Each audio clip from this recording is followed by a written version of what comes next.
Imagine your AI agent remembering a tiny, obscure detail you mentioned, like 6 months ago, perfectly. And it didn't cost you a single API token or a fraction of a cent in compute to retrieve it. Which sounds impossible, right? Totally. Welcome to AI Paper Slop. Today, our deep dive is into a paper titled Zero-Mem, Zero-Token Memory Operations for LLM Agents, by Yilin Xiao, Jihan Zhu, and their colleagues from the Hong Kong Polytechnic University. And for any AI researchers or ML engineers listening, you know that long-term memory is, well, it's currently your biggest bottleneck. Yeah, the standard setup basically forces you to burn tokens. You're using large language models to constantly summarize or index conversation history. Exactly, which creates massive recurring latency and just ruins your scaling costs. But Zero-Mem completely eliminates LLM calls for all memory operations. So construction, routing, retrieval, and calibration.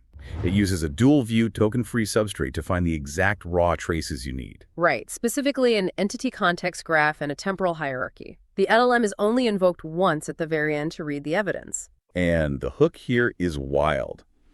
By doing this, Zero-Mem cuts latency by 57.6%, uses zero tokens for memory ops, and actually beats the top state-of-the-art memory systems on complex benchmarks. Yeah, the sheer audacity of this architecture is what makes it so compelling. I mean, we've spent the last couple of years assuming that managing unstructured conversational data requires a generative model. Like it's just accepted wisdom. Right. The prevailing wisdom is that you have to pay this token tax to structure your memory. Zero-Mem proves that assumption completely wrong. So reducing cost to absolute zero while driving up performance is the holy grail for any engineering team. Absolutely. But to understand why stripping the LLM out of the memory loop is such a breakthrough, we really have to look at the baseline. We need to dissect how current agent memory systems are fundamentally flawed. Yeah, developers are basically failing in two completely opposite directions right now. Let's start with the first trap, which is generative memory. Right, so generative memory frameworks are systems like Mem0, AMEM, or Simple Mem. And the core philosophy there is that raw conversational history is just, too noisy. Too messy to use. Exactly. So they introduce an LLM right at the ingestion layer to clean things up. Every time an interaction happens, an LLM generates a summary or synthesizes a new node in a semantic knowledge graph. Which seems logical at first glance, but it creates a massive structural weakness. Oh, massive. Because the LLM inevitably merges subjects together. It omits fine details that maybe didn't seem important at that exact moment. And it blurs the precise timelines. Yeah, by rewriting the data, you completely destroy the provenance. You lose that direct, auditable traceability back to the original interaction. It's basically like relying on a friend's heavily edited Spark Notes to pass a final exam. That is a perfect analogy. You save time reading, sure, but you lose the nuance, the specific quotes, the actual context. Right, and if your friend misunderstood a crucial chapter, that mistake is permanently baked into your notes. You're going to fail the test. Plus, paying an LLM to constantly rewrite these Spark Notes every single time you talk to the agent is just incredibly expensive.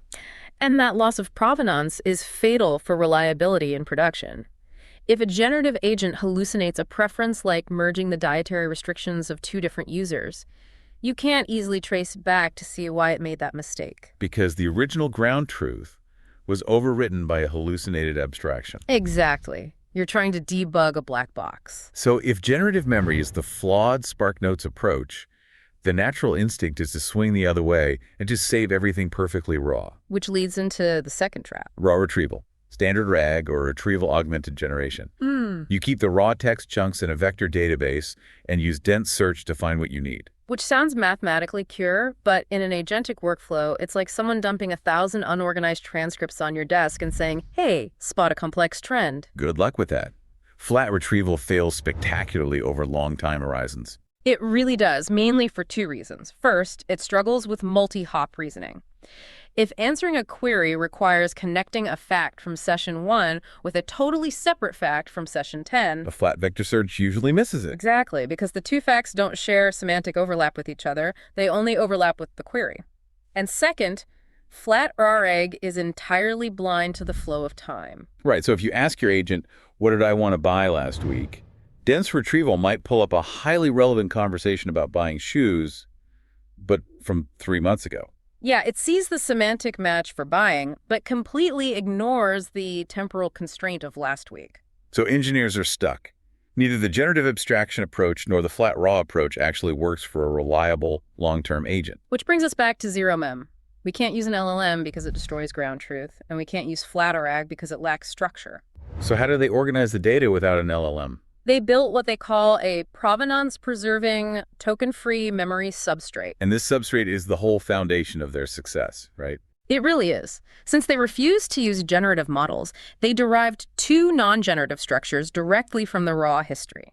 The first is the relational trace graph. Okay, break that down. Instead of using an LLM to generate a semantic triple like user likes apples, they rely on extremely lightweight, traditional, named entity recognition. Like Spacey.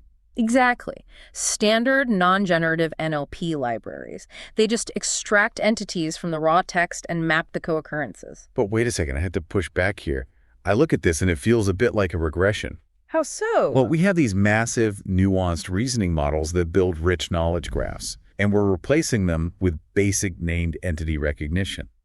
How can a simple co-occurrence graph possibly compete with a modern LLM? It's a super common reaction to think it's a step backward, but we have to ask ourselves, what is the actual goal of an agent's memory system? Getting the right answer. Exactly. The goal isn't to generate a beautiful graph for a human to look at. The goal is accurate, verifiable retrieval. And the power of Zero-Mem lies entirely in preserving ground truth. Because it doesn't generate new text. Right. Every piece of evidence it points to retains its exact original metadata. The timestamps, speaker labels, textual boundaries. Ah, I see. The text itself is the edge in the graph. You aren't asking an LLM to guess the relationship. The relationship is literally just the physical fact that these two entities were mentioned in the same raw sentence at 2 p.m. on Tuesday. Yes, it's mathematically objective. An LLM might hallucinate a connection, but Zero-Mem only maps real, physically observed co-occurrences. That makes total sense. So it solves the relationship problem. But a graph is just a web. It doesn't inherently understand the linear flow of time. Which is why they built the second view, the temporal hierarchy. They take all those raw traces and organize them sequentially. Into turns, windows, episodes, and local spans. Exactly. A turn is a single utterance. A window groups a few turns. An episode scales up to a cohesive session. And a local span is just the immediate raw neighborhood around a turn. So by structuring it this way, you perfectly preserve the timeline. And all of this is token-free. 100% token-free. The extraction is NER, the hierarchy is just metadata grouping. Then they index it using two open-source methods, BM25 for keyword matching and BGEM3 for dense embeddings. Just to clarify BGEM3 for anyone who hasn't used it, it's an embedding model specifically designed to handle messy data and varying text lengths really well. Yeah, and BM25 is your classic lexical search algorithm. So you have this pristine, highly structured database of raw interactions, and you haven't spent a single API credit. Okay, so the database is great, but here's the real challenge. Yeah. When a complex query comes in, how does the system figure out what to search for? Right, because normally you'd use a small LLM as a planner here. Yeah, you feed it the query and say, write me a database search. But Zero-Mem drops the LLM here too. This is their second major innovation. Query-conditioned routing. They use a deterministic profile for every incoming query. A rule-based algorithm parses the sentence, extracting the subject, keywords, expected answer type, and temporal cues. So if a user asks, what's the name of the restaurant John suggested after the meeting last Tuesday? The profile chops that up. It extracts last Tuesday as a temporal constraint. It pulls John suggested and restaurant as relational keywords, and based on that, it assigns a mathematical weight called row. Which is set to a default of 0.6 in the paper, right? Right. And that row variable acts as a priority slider between our two database views. Okay, so it's like an automated train switch operator. Exactly. If it detects a query needing multi-hop connections like John to a restaurant, it sends the bulk of the power, the 0.6 priority, down the relational graph track. But if it's a timeline query, it flips the switch to the hierarchical track. Yeah, and the retrieval mechanics are fascinating. On the graph track, they use personalized PageRank. Like the original Google search algorithm. But how does that work inside a text graph? Think of the graph as a giant web of light bulbs. When a query entity matches a node, that light bulb lights up. Personalized PageRank mathematically spreads that activation energy outward along the wires to neighboring nodes. Oh, wow. So the more connections a node has to the activated parts, the brighter it glows. That natively bubbles up multi-hop evidence. Exactly. No LLM logic needed, just graph math. Meanwhile, the hierarchical retrieval does a course-defined search. It starts at the episode level, narrows to the window, and targets the exact turn. Which solves the temporal hallucination problem.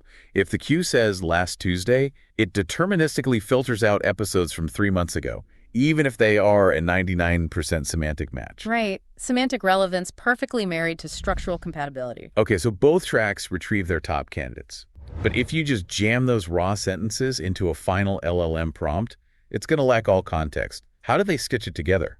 This is where evidence closure comes in. The system normalizes the scores and fuses them, but it doesn't just pass the isolated sentence. It automatically reaches back and pulls in graph bridges, the intermediate connecting nodes. And local neighbors, right, the immediate surrounding conversation. I found that to be one of those elegant parts of the whole paper. It really solves the RAG cutoff problem. Standard RAG might just retrieve a chunk saying, sure, I prefer the spicy one. And the LLM has no idea what the spicy one is. Exactly. But Zero-Mem pulls in the previous turn, too. Do you prefer the mild or spicy salsa? It gives the LLM the setup, the quote, and the reaction. But wait, if we are pulling in all these bridges and neighbors, aren't we risking context bloat? Like handing the LLM a mess of conflicting information? That's handled by deterministic calibration.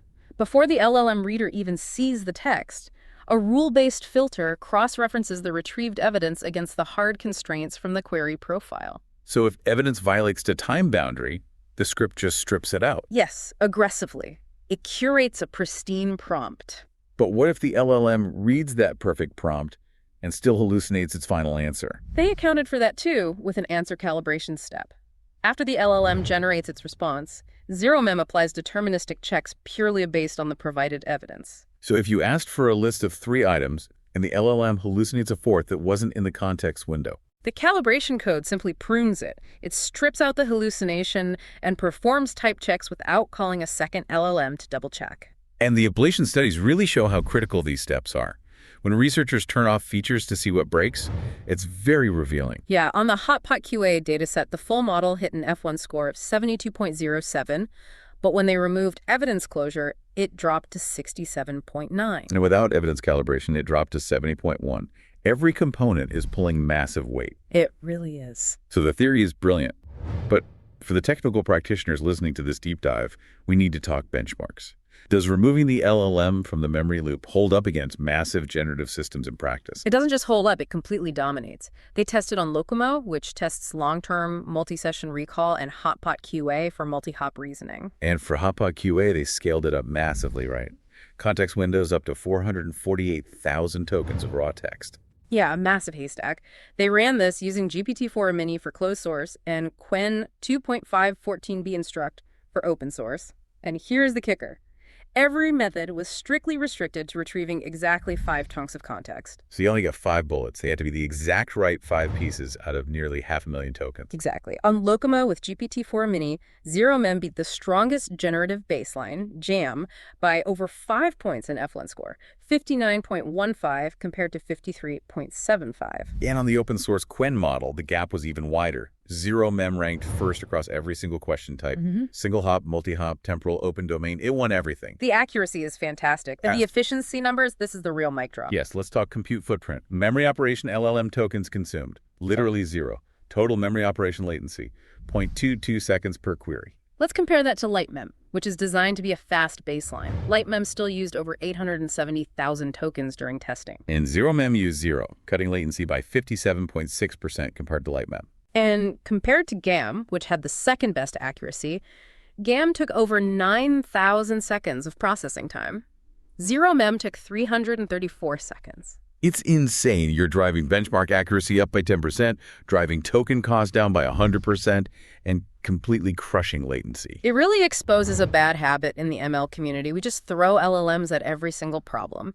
Need to route a query, prompt an LLM. Need to check for errors. Prompt another LLM. Right, and Zero-Mem proves that this is just lazy engineering. For structured evidence selection, a deterministic algorithm isn't just cheaper, it's empirically more accurate. Because math doesn't hallucinate. It doesn't blur details, it doesn't lose timestamps. Generative memory systems are basically paying an expensive, slightly unreliable tutor to write Spark notes that occasionally contain lies. While Zero-Mem is just a lightning-fast filing cabinet with an automated librarian. Exactly. So as you go back to building your systems this week, keep this in mind. Highly effective agent memory does not require generated intermediate representations. Which leaves a much larger, more provocative question for you to ponder. Yeah. If we can completely remove the LLM from the highly complex task of agent memory, what other agentic workflows are we currently over-engineering with expensive generative calls? That is a fantastic point. What else in your pipeline could be replaced by an elegant, deterministic algorithm? Definitely something to think about the next time you write a prompt for a simple routing task. Absolutely. Well, that wraps up today's deep dive into AI paper slop. Be sure to check the link in the description for the full paper and the GitHub repository, which you can find at the Moon 08150 Zero-Mem.